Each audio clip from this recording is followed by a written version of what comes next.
E vamos falar do Afeganistão, as imagens que chocaram o mundo ao longo deste final de semana, a retirada dos Estados Unidos levou a um avanço muito rápido do Talibã, que não era previsto sequer pelos Estados Unidos, que tentaram planejar essa saída já há bastante tempo, mas a gente viu a força do grupo extremista. E aí os Estados Unidos interromperam hoje todos os voos civis e militares no aeroporto internacional de Cabul. Quem nos acompanha em vídeo pode ver a lotação no local. Nós tivemos pessoas entrando de penduradas no avião, elas despencaram, foi uma situação totalmente absurda, tentando fugir, né, sabendo de toda a violência do Talibã. Então as pessoas tentam fugir por fronteira, não é o caso do aeroporto, é retirada inclusive de americanos, não é? Mas aí houve essa decisão hoje dos Estados Unidos de interromper todos os voos para tentar organizar essa situação toda, né, dos aviões que tentavam deixar o país e não tinha condição de segurança. O porta-voz-chefe do Pentágono, John Kirby, atribui a invasão a uma falha de segurança na parte civil do aeroporto internacional de Hamid Karzai e diz que 2.500 fuzileiros navais americanos foram enviados ao local. Até o final da semana serão 6.000, então eles estão retornando para tentar organizar a saída de americanos e de pessoas que trabalharam também com americanos, com forças internacionais. As outras embaixadas de outros países também estão com uma preocupação muito grande com relação à segurança. Um soldado americano ficou ferido, de acordo com as informações preliminares, e tropas turcas estão ajudando a proteger o aeroporto. O porta-voz também afirmou que homens armados atiraram contra tropas americanas e 2 afegãos foram mortos. A agência de notícias Reuters diz que 5 pessoas morreram no tumulto, não é? A gente percebe que chegou uma situação incontrolável, aviões de carga entrando com uma superlotação sem qualquer condição de segurança, porque as pessoas estão desesperadas de ficarem expostas à violência permanecendo no Afeganistão. São 2h17 e vamos falar sobre essa situação toda agora com Sidney Ferreira Leite, que é professor de Relações Internacionais das Faculdades Rio Branco. Professor Sidney, boa tarde. Boa tarde, um grande prazer falar com você e com os ouvintes da nossa Rádio Jovem Pan. Bom, eu acho que é o primeiro grande questionamento que a comunidade internacional faz a uma ação de Biden, o que pode trazer dificuldades internas para ele, não é? Se compara às situações anteriores, agora houve falta de planejamento, essa situação era inevitável, os Estados Unidos deveriam deixar, é uma ocupação de muito tempo, que era exatamente contra o Talibã, e a gente vê agora o Talibã fortalecido, não é? Denise, os Estados Unidos têm, sem dúvida, o melhor serviço de informação e de segurança do sistema internacional, né? Então, houve, sem dúvida, uma avaliação equivocada, mesmo com as informações que chegaram à Casa Branca, se menosprezou o poder do Talibã, que nunca desapareceu. O Talibã, apesar de estar fora do poder durante 20 anos, durante as 2 últimas décadas, ele teve ações diárias, cotidianas, né, ações de terroristas, né, intervenções nas principais cidades. Na verdade, a ocupação americana, se o objetivo em 2001 era derrotar o Talibã, tirou o Talibã do poder, mas ele parece que ficou se preparando para esse retorno triunfal, avassalador, e que deixou, de alguma forma, os Estados Unidos e o governo Biden numa posição bastante delicada sob todos os aspectos.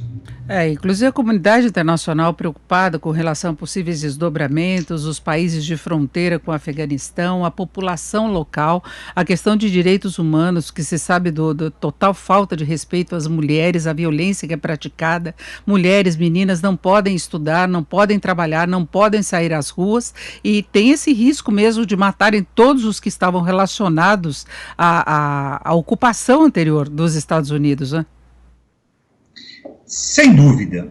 Há talvez uma atenuante e um cenário um pouco diferente. Quando os Estados Unidos invadiram o Afeganistão em 2001, embora viessem do 11 de setembro, os Estados Unidos basicamente era a superpotência solitária. Então, existia um sistema e uma ordem internacional em que, dentro do equilíbrio, os Estados Unidos eram hegemônicos. Ficaram durante 20 anos. Nessas 2 últimas décadas, o cenário é outro. Veja a posição da China.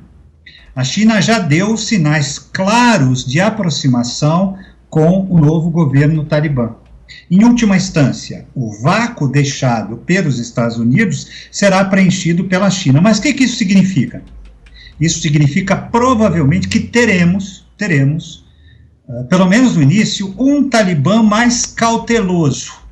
Um Talibã que vai pensar, né, duas vezes antes de perpetrar o seu totalitarismo. Por quê? Sem dúvida, a China deve estabelecer alguma zona ali de contenção para, né, de negociação, de contenção para negociar esse apoio. A China tem uma política externa muito pragmática. Ela, sem dúvida, não iria apoiar um Talibã como aquele Talibã de 1996 a 2001. Então, sem dúvida, acredito que não será, as mulheres afegãs não terão uma vida fácil a partir de agora, né? Mas, se valer esta perspectiva de uma aproximação com a China, é provável que tenhamos um fundamentalismo, né, mas não tão violento, não tão agudo quanto aquele que vimos na primeira experiência do governo talibã. É o que desejamos. Agora, num primeiro momento, a impressão que fica é que o apoio da China poderia fortalecer, inclusive, arbitrariedades por parte do Talibã. Foi essa a grande preocupação. Eles já estavam em negociações, já tiveram conversas com a China antes mesmo da desocupação dos Estados Unidos. Havia uma proximidade. Não há essa possibilidade. Depois ficou uma situação indefinida também em relação à Rússia. Se irá reconhecer ou não, não é? Duas questões das mais interessantes, que poderíamos aí alongar, mas eu sei do tempo, né, do rádio, né? Veja, a China agora também tem obrigações como superpotência. Ela também responde, hoje ela ganhou espaço significativo nas organizações internacionais, inclusive na ONU. O ônus de apoiar um governo com o mesmo grau totalitário e violento do Talibã pode ser um grande erro de cálculo da China. Portanto, acredito que esteja sendo pactuado, né, um regime que sem dúvida será fundamentalista, mas não tão violento, com um grau tão elevado de violência como foi. Agora, a Rússia tem... Pois não, eu ia falar da Rússia, mas posso falar depois. Não, em relação à China, para complementar, qual tipo de interesse que a China poderia ter nessa proximidade com o Talibã e Afeganistão? Ótima pergunta. A China vem ganhando espaço no Oriente Médio, levando inclusive a cabo uma política de soft power, de ajuda, de apoio econômico, de fomentar o desenvolvimento, né, dos países que compõem a Ásia. No caso, estamos falando da Ásia do Sul. A China terá, né, sem dúvida, um ganho político de ampliação de área de influência no Oriente Médio, num estado estrategicamente, não é, e geopoliticamente muito importante, não é, porque ele está ali próximo do Irã, ele está próximo do Paquistão, né, em uma área que durante 20 anos, se somarmos a forte influência que os Estados Unidos exercem no Paquistão, né, numa área que até então era de hegemonia norte-americana. No que se refere à Rússia, acredito que dificilmente o Putin vai cometer o erro do Mikhail Gorbachev, né, de tentar, de alguma forma, intervir nesse cenário. Putin vai observar, vai ver os cenários para tomar mais adiante uma posição. Putin, muito mais do que Biden, é um estratégico. E Biden, como é que vai administrar essa situação, esse desgaste todo que ele está sofrendo? Ele pode ter problemas também em negociações com o Congresso. Nós já vimos Trump se manifestando contra ele. Como lidar com a situação externa e interna dessa saída que a gente vê agora desastrosa em termos do que está acontecendo no Afeganistão? Bom, o Trump acabou de pedir a renúncia do presidente, né? Bem no estilo Trump. É o primeiro grande problema internacional a ser gerido pelo Biden.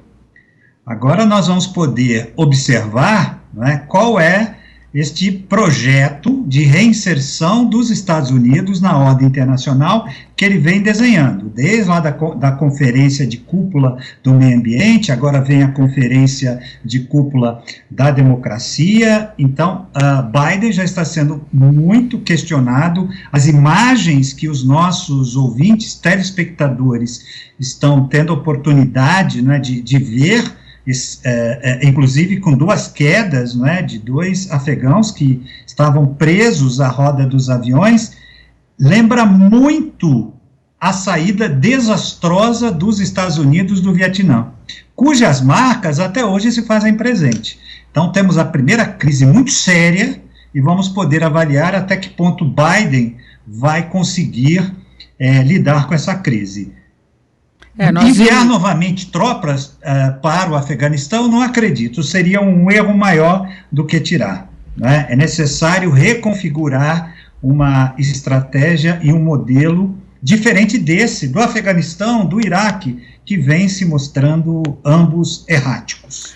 A gente vê que Trump, ele tenta aproveitar essa oportunidade do desgaste de Biden, mas Bush, que foi responsável pela invasão, também criticou essa retirada, falou dos problemas relacionados às mulheres e às crianças, que deveriam sofrer muito.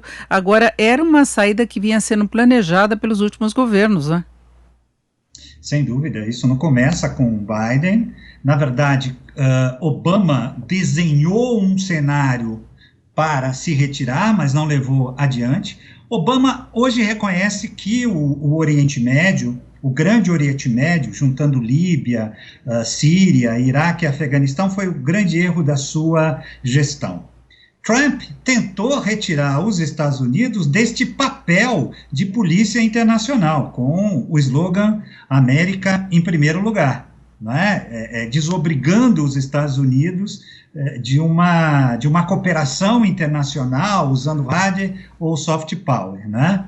Uma política de isolamento. Biden, ele recupera a ideia de uns Estados Unidos líder, de uns Estados Unidos hegemônicos nas organizações e nas áreas de conflito e nas áreas de interesse internacional. Então, agora nós vamos poder colocar à prova, de fato, essa estratégia. Eu diria que, se for um jogo de futebol, né, nos primeiros 20 minutos desse cenário, ele está perdendo de 2-3-0. Ele não demonstrou, ter estratégia, elaborada e planejamento elaborado. Tanto que ele imaginava um avanço mais lento do Talibã. E em 2 semanas, o Talibã estava lá, os líderes do Talibã estavam sentados nas cadeiras, dos ministros e do presidente da República. A história se acelerou de uma forma que o Serviço de Segurança, os auxiliares e o próprio Biden, que é um político calejado, um político com experiência em ambiente internacional, mas que cometeu um erro grave de avaliação e vai ser muito cobrado internamente e externamente. O Biden, ele atuava, inclusive, na área internacional no governo Obama. Então, ele tem experiência em relação a isso. Agora, eles previam a chegada do Talibã à capital, talvez contasse com uma resistência maior do exército local e do presidente, que disse que saiu para evitar um banho de sangue, mas, na verdade, os Estados Unidos estavam considerando essa possibilidade de o Talibã tomar conta do país mesmo. Eles estavam lavando as mãos em relação à situação que a população local poderia enfrentar depois de quase 2 décadas de ocupação, né? Sim, isso fica muito claro no governo Trump, que para ser bem objetivo e didático, resolvam seus problemas. Nós temos os nossos problemas, os nossos militares, a ocupação é muito onerosa e eu estou pensando no cidadão contribuinte. Se esperava, talvez, uma política mais cautelosa do Biden, que reavaliasse a situação, porém, isso não aconteceu, e ele tem repetido, talvez de uma forma mais diplomática, o pressuposto de Trump, resolvam seus problemas, defendam a sua democracia, as conquistas dos últimos anos.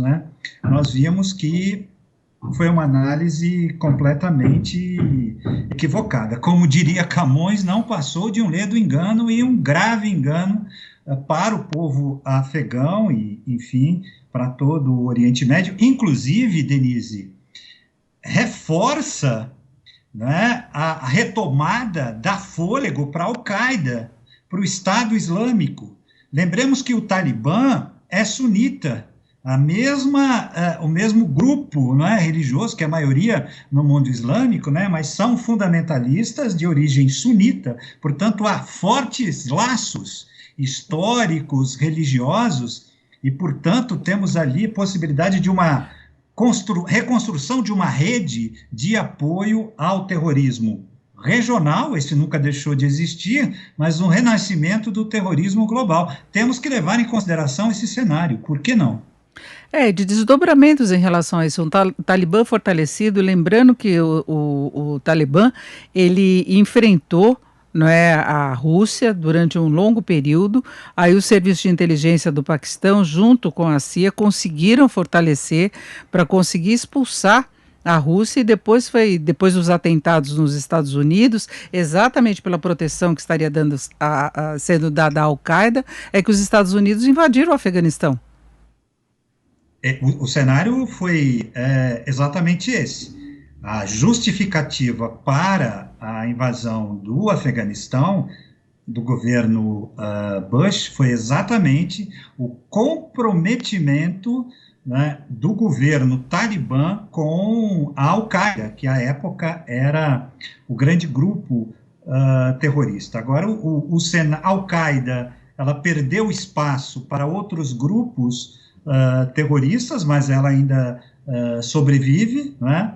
E o Estado Islâmico, embora tenha sido desalojado do norte da Síria e do Iraque, ele não desapareceu. Então, né, o Talibã no poder, Denise, é um farol para o renascimento de uma onda terrorista, eu não vou dizer regional, porque, como eu falei, ela nunca desapareceu. O terrorismo é a realidade cotidiana, infelizmente, dos povos do Oriente Médio, mas das ações globais, né, perpetradas pelas diferentes células da Al-Qaeda e também do grupo, né, do Estado Islâmico. A história se acelerou, cheiro de pólvora no ar, né?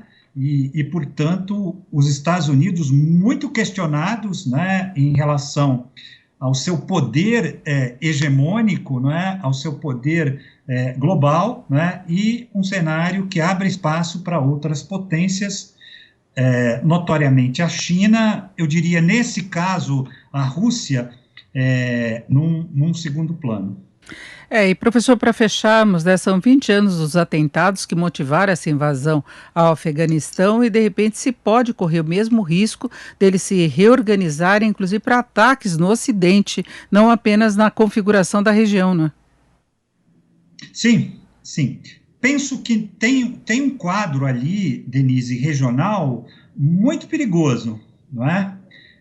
Por exemplo, de embates entre o Talibã e o governo do Irã. Né? Lembremos que a República Islâmica do Irã é xiita, e teremos, né, ali um emirado, né, sunita fundamentalista, né, que defende a jihad, a guerra santa. Então, existe essa dimensão regional. Acredito que as relações entre o Afeganistão do Talibã e o Paquistão serão relações, não é, no mínimo amistosas, de aproximação, né, porque há ali identidades. O Talibã, a origem do Talibã são os estudantes, né, que estavam abrigados no norte, exatamente do Paquistão, quando da ocupação soviética e da guerra civil, né? E também globalmente, você falou muito bem, né? É o farol, né, que pode dar apoio logístico. Lembremos que um dos financiamentos do grupo Talibã vem da exportação clandestina da papoula, que fabrica, né, o ópio, e é um grande centro de difusão, né, do ópio por toda a Ásia, Europa e mesmo América, não é? Então, há ali fontes, não é, de financiamento para o rearmamento dos grupos terroristas. E aí é muito interessante. Os Estados Unidos, nesses últimos 20 anos, prepararam o exército do Afeganistão, não é, para esses cenários. E o exército do Afeganistão desabou como um castelo de cartas. Mas agora o Talibã vai herdar um exército muito bem preparado, inclusive com a aeronáutica, né? O governo Talibã vai ter aviões de guerra, aviões que vão poder, enfim, desenvolver ações, né? E, curiosamente, aviões da nossa Embraer, que foram doados, né, pelo governo americano para o então governo aliado do Afeganistão. Eles estão pegando inclusive armamento dos Estados Unidos, já que eles tomaram conta do exército, dominaram toda a situação e é um grupo extremista e criminoso em vários aspectos, né? É difícil imaginar o reconhecimento internacional de um grupo que assuma o poder nessas condições, com todas as ameaças que eles representam. Mas, professor Sidney Ferreira Leite, agradeço muito os seus esclarecimentos, o senhor que é professor de Relações Internacionais da Faculdade de Rio Branco. Muito obrigado, uma boa tarde. Boa tarde, um grande prazer falar com você, Denise. Um forte abraço.